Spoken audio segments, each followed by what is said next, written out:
Bonjour Pierre, bonjour Lucie. Bonjour. Alors merci d'être là. Les événements de ces dernières années ont montré que les jeunes ne se levaient plus alors que leur liberté et leur futur étaient en danger. Qu'est-ce qui est le plus abîmé selon vous dans la jeunesse actuellement ?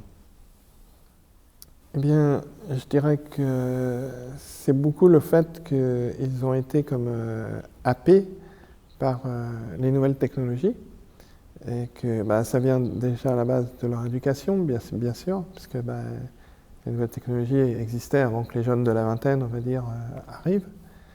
Et donc, ils se sont fait happer par cette technologie et cette technologie les a comme déréalisés. Elle les a comme sortis du monde réel pour les emmener dans un monde virtuel. Enfin, surtout au début à cause, je dirais, des réseaux sociaux. Et puis tout ce que ces réseaux sociaux, enfin tout ce que Internet a fait miroiter aux jeunes, comme le fait, je vais devenir influenceur ou influenceuse, qui est a priori le vœu, le rêve numéro un des jeunes de la vingtaine actuellement.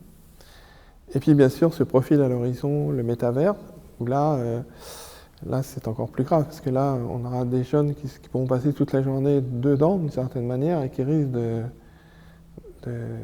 plus savoir du tout qui ils sont, ni où ils sont, ni pourquoi ils sont là, et ça risque d'être grave, ça peut même conduire au suicide, quoi. C'est vraiment extrêmement dangereux à notre avis.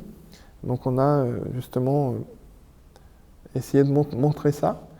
Donc d'ailleurs notre livre parfois peut être trouvé un peu dur, entre guillemets, parce que par rapport à certaines choses, certains rêves des jeunes, nous, on essaie de les casser pour leur dire « mais oh, réveille-toi, quoi, regarde ce que tu es en train de faire, tu es en train de gâcher ta vie et tout, et il faut que tu fasses attention, quoi ».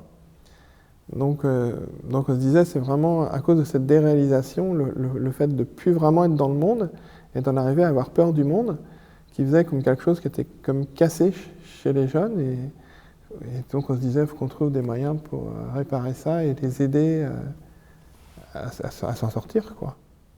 En quoi, selon vous, la jeunesse vit-elle un carrefour dans la crise actuelle du monde ? En fait, on peut dire que globalement, l'humanité vit un énorme carrefour dans son évolution. Et donc c'est le futur de l'humanité qui est en jeu.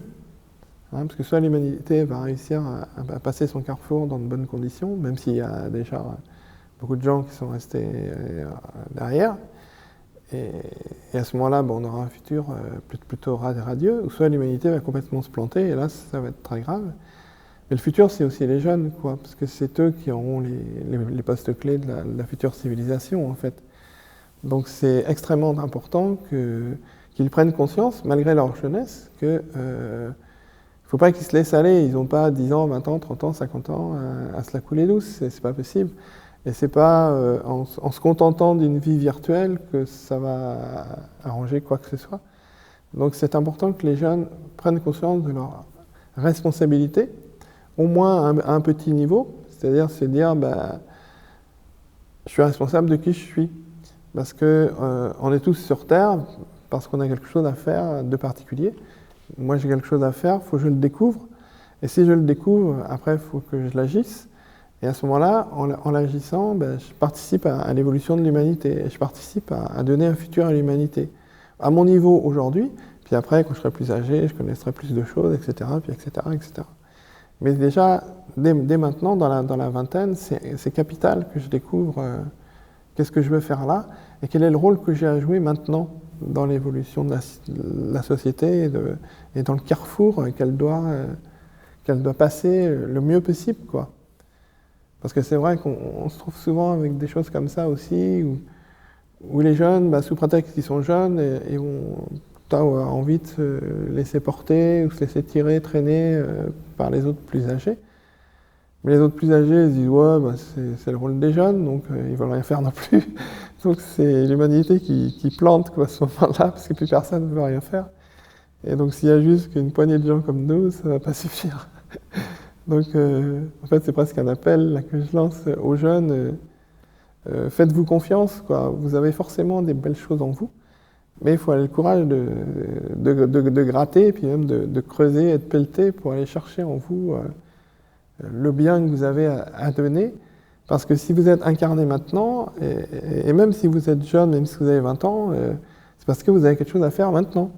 Et donc vous avez un rôle à jouer dans ce carrefour que traverse l'humanité. Et donc c'est en même temps génial, quoi, si vous découvrez ça, vous allez prendre conscience beaucoup mieux de qui vous êtes, de ce que vous avez à faire, et ça va être passionnant, quoi. Ça va être une vie passionnante. Ouais. Merci à tous les deux. Merci.